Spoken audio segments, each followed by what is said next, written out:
Sir আপনি আসছেন আমার কাছে ভাবিছে গর্বিত।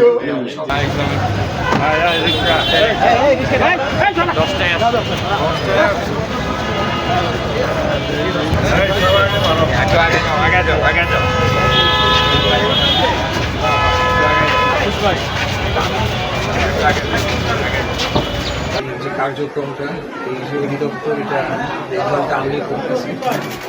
এখন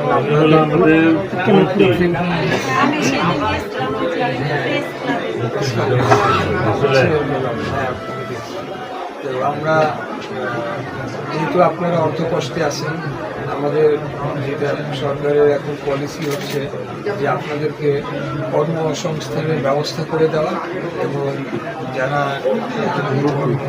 সংস্থানের উপযোগী করে তোলা।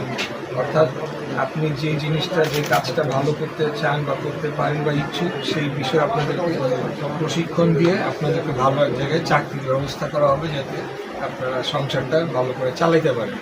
এটা আমাদের রাষ্ট্রের দায়িত্ব। স্যার আপনি আসছেন আমার কাছে ভাবিছে গর্বিত, কিন্তু আমার ছেলে দেশের জন্য আন্দোলন করে আমি চাই যে এই জায়গাটা ফাঁসি হোক। আপনারা তাদেরকে বাংলাদেশে যায় না,